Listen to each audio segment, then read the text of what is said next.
स्वागत है आप सभी का। आपके साथ मैं हूं स्वप्निल। गुजरात कांग्रेस प्रभारी रघु शर्मा उन्होंने एक बड़ा बयान दिया है। उन्होंने कहा कि वर्तमान जो हालात हैं पार्टी के लिए चिंताजनक हैं। विपरीत हालात के बावजूद पार्टी, उन्होंने ये दावा किया है कि पार्टी फिर उठ खड़ी होगी। दरअसल गुजरात में विधायकों की जोड़तोड़ पर उनसे सवाल पूछा गया, उन्होंने चुप्पी साध ली। उन्होंने कहा गुजरात में 125 सीटें कांग्रेस जीतकर सरकार बनाएगी।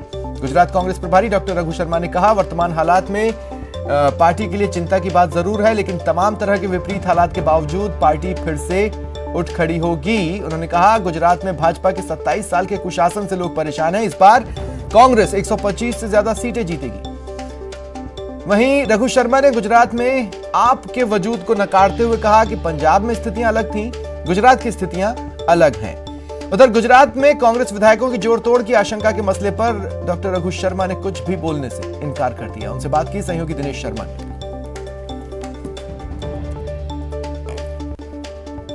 गुजरात कांग्रेस प्रभारी डॉक्टर रघु शर्मा हमारे साथ में हैं, उनसे बात करते हैं। सर, 5 राज्यों के अभी चुनाव नतीजे आए, बहुत ज़्यादा अच्छे नहीं रहे कांग्रेस के लिहाज से। अब गुजरात में चुनाव होने वाले हैं इसी साल के अंत में। किस तरीके से देखते हैं गुजरात में किस तरह की स्थिति कांग्रेस की? देखिए, वैसे तो हर राज्य की राजनीतिक परिस्थिति अलग अलग होती है।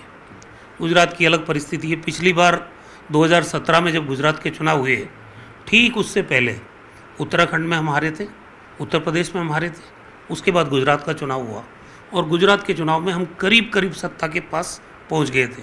तो इन राज्यों के चुनाव परिणाम में थोड़ी बहुत मायूसी आती है, लेकिन पिछली बार का जो उदाहरण है वो ये बताता है कि गुजरात की राजनीति अलग है। आज वहाँ इश्यूज़ अलग है।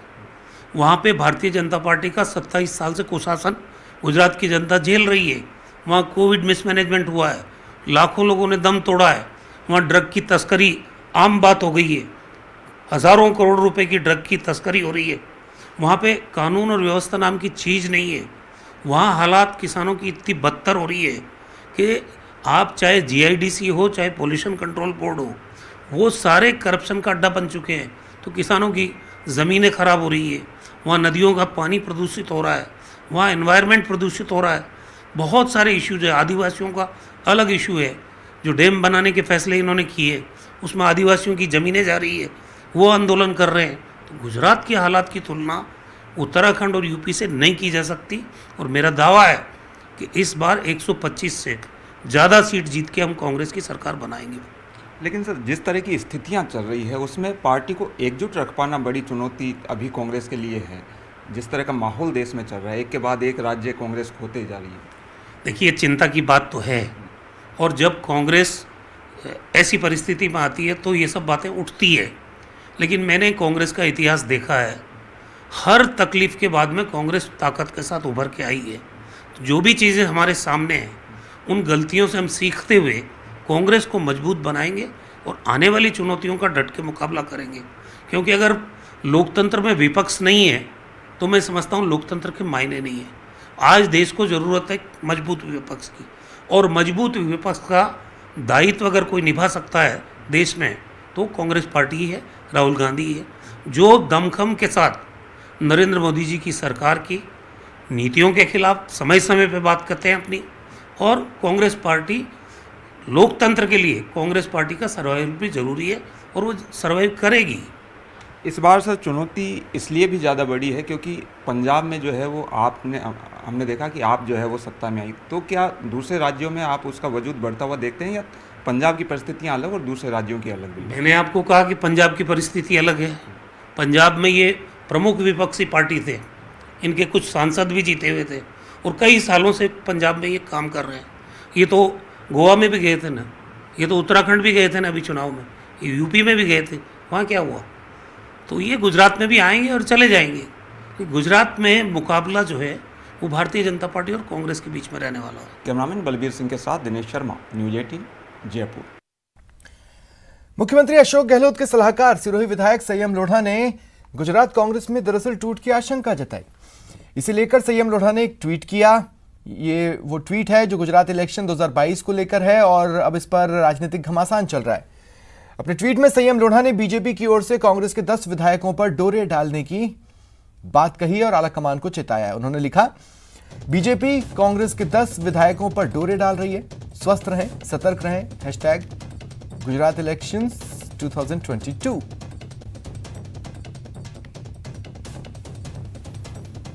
भाजपा की तो पूरी राजनीति ही इस कुकृत्य पर है। इन्होंने किस तरह से चुनी हुई सरकारें अपने काले धन के बल पर गिराई है, कौन नहीं जानता ये। और अब हम गुजरात की सीमा पर बैठे हुए हैं, कई जानकारी हमको मिलती रहती है। मैंने गुजरात के जो केंद्रीय श्रम एवं पर्यावरण मंत्री भूपेंद्र यादव आज अलवर पहुंचे। बीजेपी कार्यकर्ताओं ने उनका जोरदार स्वागत किया। 4 राज्यों में बीजेपी को मिली जीत पर भूपेंद्र यादव ने कहा कि जनता ने विकास को वोट दिया। देश के प्रधानमंत्री नरेंद्र मोदी के नेतृत्व में देश बेहतर काम कर रहा है। वहीं आगामी चुनावों के सवाल पर उन्होंने कहा कि बीजेपी की ही सरकार बनेगी। इसके साथ ही कश्मीर फाइल्स फिल्म पर भूपेंद्र यादव ने कहा यह फिल्म नहीं, उन कश्मीरी पंडितों की जीवनी है जिन्होंने प्रताड़ना झेली है, उनके जीवन की सच्चाई है। सभी को यह फिल्म देखनी चाहिए। प्रधानमंत्री नरेंद्र मोदी जी का जो नेतृत्व है, हमारा सबसे बड़ा नेतृत्व है। 7 सालों में जो गरीब कल्याणकारी योजनाएं चली हैं, उन गरीब कल्याणकारी योजनाएं लाभ तक पहुंचा है। योगी जी उत्तर प्रदेश में थे, लेकिन उत्तराखंड में भी, गोवा में भी, और मैं तो मणिपुर जैसे दूरवर्ती राज्यों में था। उन सारे विषयों में प्रधानमंत्री नरेंद्र मोदी जी का जो गरीब कल्याणकारी योजनाएं चली हैं, उसके प्रति लोगों ने समर्थन दिया है। देश की जनता अब विकास की राजनीति को मानने लगी है। देश की जनता ने डायनेस्टिक पॉलिटिक्स को समाप्त करा है।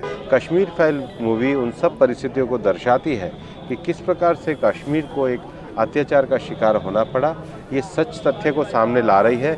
सच को सबको देखना चाहिए। अलवर के लिए इको टूरिज्म की दृष्टि से भी हो, वहाँ पर जो हमारा टाइगर कंजर्वेशन का प्रोग्राम है, उसका भी एक वापस से निरीक्षण का विषय हो। वहाँ के जो स्थानीय लोगों की समस्या है, उनके ऊपर भी बातचीत हो। मेरे मंत्री बनने के बाद एक लंबे समय से विषय पेंडिंग पड़ा हुआ था और मौके पे विज़िट करनी थी, तो मैं मौके पे विज़िट करके अधिकारियों से और स्थानीय लोगों से बातचीत करके पूरा संज्ञान में विषय लूँगा।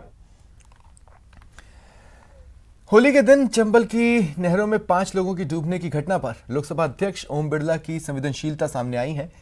गोताखोरों की टीम ने अब तक 4 लोगों के शव निकाले हैं, लेकिन इस पूरे मामले पर लोकसभा अध्यक्ष ओम बिरला ने चिंता जाहिर करते हुए कहा कि घटना 4 बजे की है। मुझे पता चला तो मैं रात 12 बजे मौके पर पहुंचा, लेकिन सरकार और प्रशासन की असंवेदनशीलता देखिए। कोई भी प्रशासनिक अधिकारी 12 बजे तक घटनास्थल पर आया ही नहीं।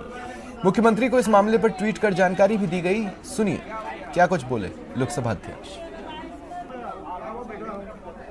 कल रात को मुझे अचानक जयपुर से एक पूर्व विधायक जी का टेलीफोन आया कि हमारे रिश्तेदारों का बेटा नहर में डूब गया है। जब मैंने जानकारी प्राप्त की तो वहाँ 3 बच्चे उसी लाइन की नहर पर डूबने की जानकारी मिली। तीनों बहुत गरीब परिवार के लोग थे, अनुसूचित जाति के थे। एक बेरवा था, एक मेघवाल था, एक मीणा जाति का था। जैसे मुझे सूचना मिली, मैं मौके पर गया। मैंने मौके पर देखा कि शाम की घटना के बाद भी जिस संवेदनशीलता के साथ प्रशासन को उनकी डेड बॉडी को ढूंढने का प्रयास करना चाहिए, क्योंकि जब इतनी देर पानी में रहेगा तो निश्चित रूप से स्वाभाविक रूप से मृत्यु हो ही जाती है। लेकिन मैंने देखा कि प्रशासन का बड़ा अधिकारी ने इसको कोई गंभीरता से नहीं लिया। 3 बच्चों की मृत्यु होना मेरे लिए बहुत दुखद और पीड़ा है। आरएएस को लेकर बड़ी खबर है। 20 और 21 मार्च को आरएएस मुख्य परीक्षा का आयोजन किया जाएगा। प्रदेश के सभी संभाग मुख्यालयों पर 2 पालियों में परीक्षा होगी। आयोग ने सभी तैयारियां पूरी कर ली है। पुख्ता इंतजाम का दावा है। प्रदेश में 110 केंद्र बनाए गए हैं, जहां करीब 20,000 अभ्यर्थी परीक्षा में शामिल होंगे। साथ ही 243 अतिरिक्त अभ्यर्थियों को भी अस्थायी रूप से शामिल किया गया है। ये वो अभ्यर्थी हैं जिन्होंने प्रारंभिक परीक्षा के परिणाम को निरस्त कर नए सिरे से परिणाम जारी करने को लेकर सुप्रीम कोर्ट में याचिका दायर की।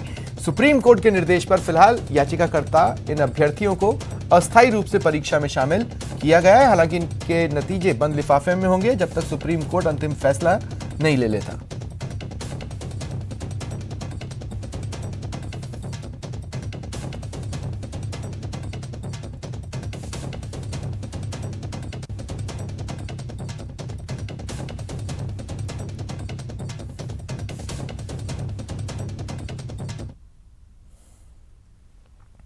राजसमंद से खबर है, यहां एक मार्बल खदान ढह गई। हादसे में 2 लोगों की मौत की खबर है। सूचना मिलने के बाद पुलिस मौके पर पहुंची और राहत बचाव कार्य जारी है। राजसमंद खान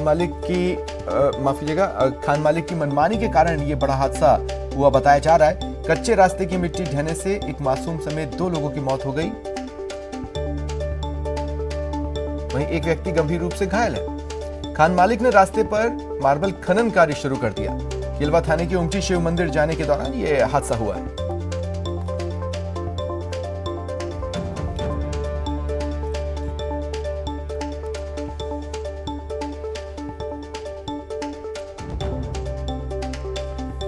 सवेरे न्यूज़ मिली कि तलई के पास में मलबा गिरने से 2 महिलाओं की डेथ हो गई, जिस पर घटनास्थल पहुंचे और घटनास्थल पहुंचने पूरे एक बच्ची और एक महिला की डेथ हो गई। उनको आरके हॉस्पिटल में रखा गया और लक्ष्मण दास करके जो पुरुष बाइक पे था उस सीरियस होने से अनंता हॉस्पिटल उदयपुर रेफर किया गया। आगे परिजनों द्वारा जो रिपोर्ट दी जाएगी अनुसार कार्रवाई की जाएगी। भीलवाड़ा में होली के मौके पर एक युवक की चाकू मारकर हत्या कर दी गई। रात के वक्त मांडल कस्बे में मजदूरों के बीच चाकूबाजी हुई, जिसमें एक युवक की मौत हो गई, कई घायल हुए हैं। मांडल पुलिस के मुताबिक गुड्डा गांव में एक मकान में 8 से 10 मजदूर रह रहे थे। होली खेलने के बाद रात को शराब पार्टी चली, जिसमें नशे में मजदूरों के 2 गुट लड़ पड़े, लाठी डंडे चले, चाकुओं से हमला हुआ, एक युवक की जान चली गई, कुछ लोग घायल हुए। सभी को अस्पताल में भर्ती करवाया गया। कुछ लोगों को पूछताछ के लिए पुलिस ने डिटेन किया है।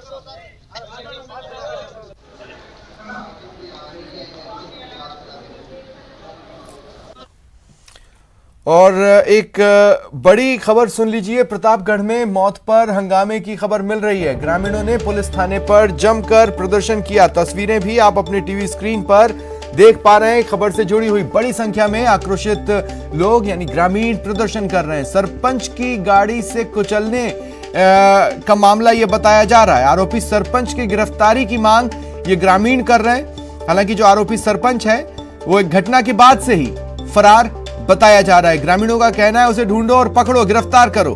प्रतापगढ़ से ये खबर हम आपको बता रहे हैं। ये बड़ी खबर और खबर से जुड़ी तस्वीरें आपकी टीवी स्क्रीन पर। ज्यादा जानकारी के लिए बात करेंगे सहयोगी चंचल सनाठी से। चंचल, क्या जानकारी है? जी स्वप्निल, ये कल रात का मामला है। गैर नृत्य के दौरान ये सारा वाकया हुआ था। इस दौरान सरपंच के साथ में जो ग्रामीण थे उन लोगों की कहासुनी हो गई और इसके बाद में गुस्साए सरपंच ने गाड़ी कुछ लोगों के ऊपर चढ़ा दी थी, जिसमें लगभग 6 लोग घायल हो गए थे और उनमें 2 की हालत ज्यादा गंभीर थी, तो उन्हें उदयपुर हॉस्पिटल रेफर किया गया था। यहाँ पे उपचार के दौरान आज सवेरे एक जो व्यक्ति था उसकी मौत हो गई, बुरालाल, और उस बुरालाल की मौत के बाद अब ग्रामीणों का जो आक्रोश है वो फूट पड़ा है और ग्रामीण जो है वो थाने पर पहुंच गए और जो आरोपी सरपंच जो है उसकी गिरफ्तारी की मांग कर रहे हैं। बड़ी संख्या में ग्रामीण जो पुलिस थाने के बाहर पहुंच गए हैं और प्रदर्शन कर रहे हैं। जी स्वप्निल, तो सरपंच कल रात से ही गायब है? जी स्वप्निल, घटना के बाद से ही सरपंच फरार बताया जा रहा है। हालांकि पुलिस ने जो गाड़ी थी वो गाड़ी जरूर पुलिस ने कब्जे में ले ली है, लेकिन सरपंच जो है वो वहां से फरार हो गया। उसी की गिरफ्तारी को लेकर के जो सारे ग्रामीण है वो हम थाने के बाहर। तो वो जो पूरी घटना रही है उसकी जांच भी तो साइड बाय साइड पुलिस कर रही होगी। प्रारंभिक जांच में क्या पता चल रहा है, वो घटना क्या थी? जी स्वप्निल, इस मामले में पुलिस जो है, पुलिस का कहना है कि इन लोगों के बीच में और सरपंच में कहासुनी हुई थी।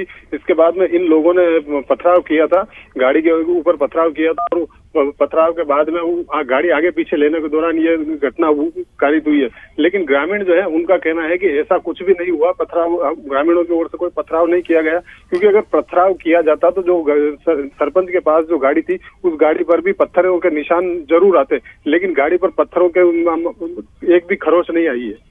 जी चलिए, शुक्रिया तमाम जानकारी के लिए।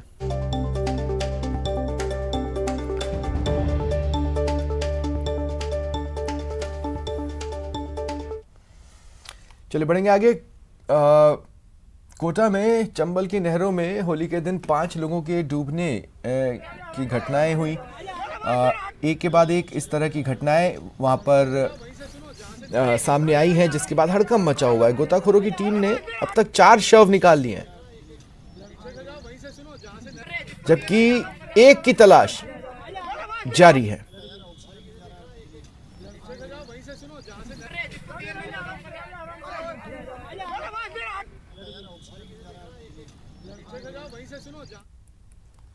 रुकते हैं ब्रेक के लिए।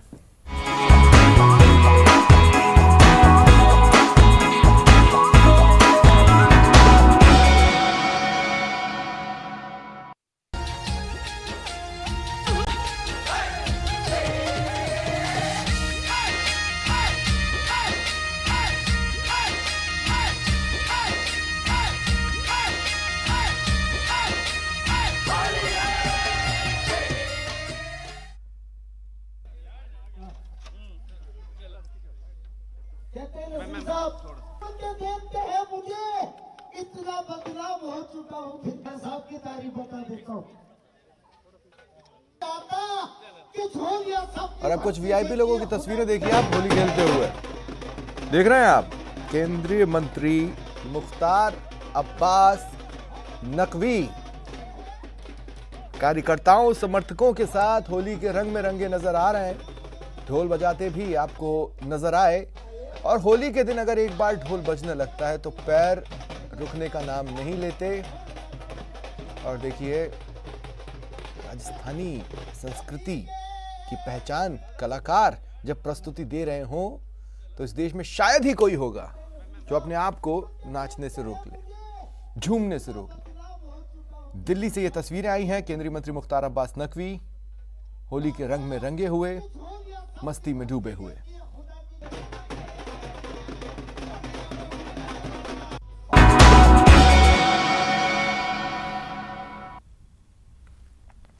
और चलिए अब आपको होली की तस्वीरें दिखाते हैं। आज प्रदेश भर में खाकी ने जमकर होली खेली। आज जो पुलिस की जो होली हुई है, बेसिकली आपको पता है कि 2 दिन होली और धुलंडी का पूरा ड्यूटी देने के बाद ताकि लोग शांति से, सद्भावना से और भाईचारे के साथ अपना त्यौहार मना सकें, पूरा नूक एंड कॉर्नर पर पुलिस तैनात की जाती है। और सभी लोग, चाहे वो ऑफिस में हो और चाहे वो लाइन में हो, चाहे वो थाने में हो, सबकी ड्यूटी इन 2 दिन लगती है 100%। उस वजह से फिर ये अगले दिन ये कुछ टाइम निकाल कर पुलिस अपना ये त्यौहार मनाती है और इससे काफ़ी अच्छा संदेश जाता है।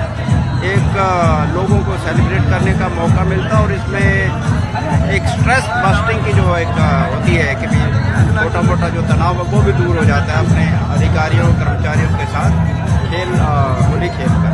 सर, एक बड़ी बात आपने बोली मन से कि दिवाली का त्यौहार एक बहुत बड़ा त्यौहार होगा इंडियन कल्चर में, अगर देखा जाए उसको भी कहीं ना कहीं सारे पुलिसकर्मी एक ही मंच पे अगर करें तो उससे बेहतर चीज़ नहीं हो सकती। मैंने आपको बताया कि बिल्कुल इसका भी कोई रास्ता निकालेंगे।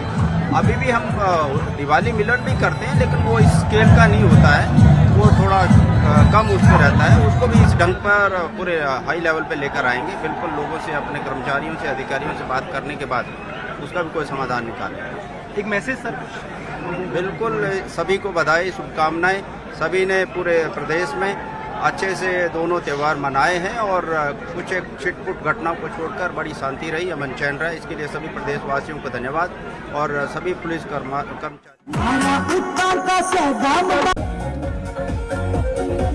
मरुधरा में खाकी होली आज खेल रही है तो ये तस्वीरें देखिए आप। जयपुर, दौसा, जोधपुर और उदयपुर से ये तस्वीरें हैं। दरअसल कल पूरे प्रदेश, पूरे देश ने होली का त्योहार उत्साह के साथ मनाया और उस वक्त ऑन ड्यूटी रहे पुलिस वाले। अब आज जब लोगों की होली की खुमारी धीरे धीरे उतर रही है तब खाकी पर होली की खुमारी छाने का वक्त आया और ये तस्वीरें आपकी टीवी स्क्रीन।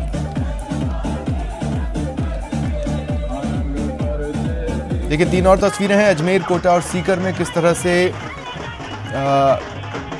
आज पुलिसकर्मी एक दूसरे से मिले, होली की शुभकामनाएं, बधाइयां दी, रंग और गुलाल उड़ाए, मस्ती की, झूमे, ढोल बजाए, डीजे की धुन पर नाचते गाते पुलिस वाले।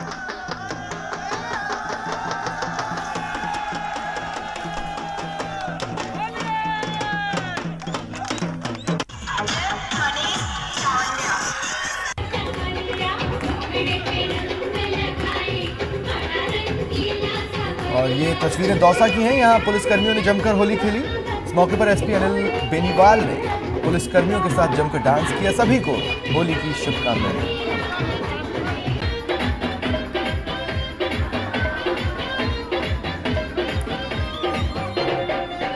सैकड़ों पुलिसकर्मियों ने दौसा पुलिस लाइन में जमकर होली मनाई, एक दूसरे को रंग गुलाल लगाया और डांस किया।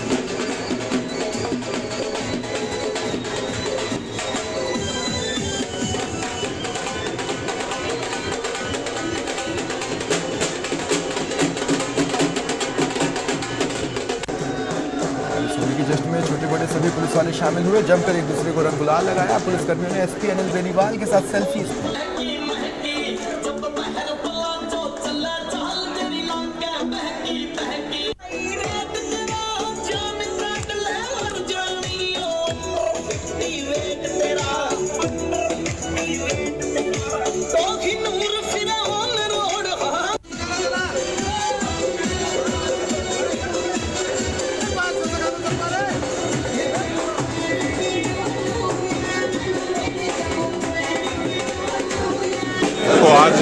आज हमारे पुलिस की होली है और आपको पता है कि सारे त्योहारों में एक दिन मिलता है पुलिस को, वो आज का दिन है हमारा।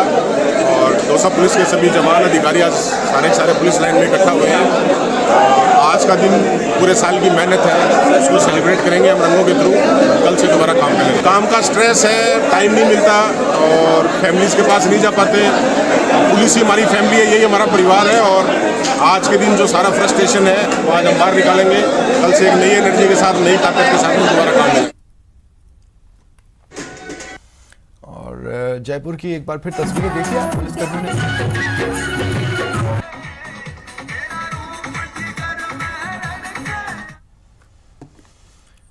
और अब दिखाते हैं होली पर 630 साल पुराने रावजी मेले की परंपरा का अनूठा नजारा। ये मेला माली समाज के शौर्य का प्रतीक है। होली के दूसरे दिन यानी धुलंडी के दिन मारवाड़ रियासत की राजधानी रहे मंडोर में ऐतिहासिक रावजी की गेर महोत्सव का आयोजन होता है। इस दौरान सैनिक क्षत्रिय माली समाज के नवविवाहित युवक को रावजी यानी राव राजा के पद पर नियुक्त किया जाता है। 630 साल पुरानी इस परंपरा का जीवंत प्रदर्शन इस राव महोत्सव के दौरान दिखा। भारी संख्या में लोग इसमें शामिल हुए।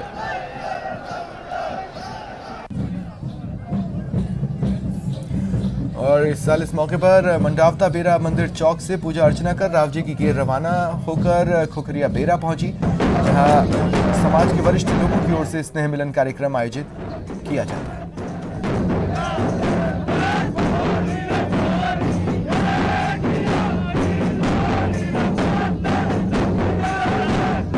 रावजी की ये गेर अनूठी पहचान आज भी रखती है। देश दुनिया का यह पहला आयोजन है जिसमें महिलाओं का प्रवेश निषेध होता है। यहाँ गेर में शामिल लोगों की मस्ती में चूर होकर लोग अश्लील गाने गाते हैं, अश्लील गायन करते हैं। खास बात यह होती है कि कई परिवार के 3 से 4 पीढ़ी एक साथ गेर में न केवल शिरकत करते हैं बल्कि अश्लील नारे भी लगाते हैं।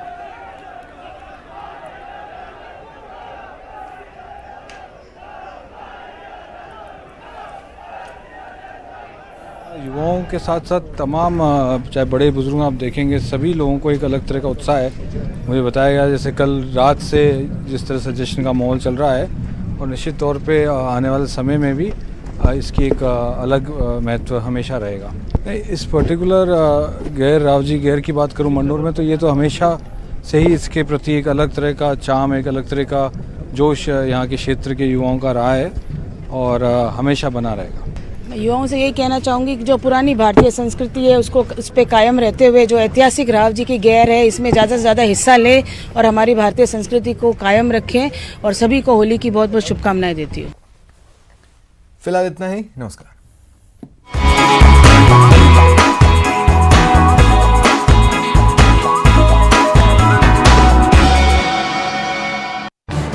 इस न्यूज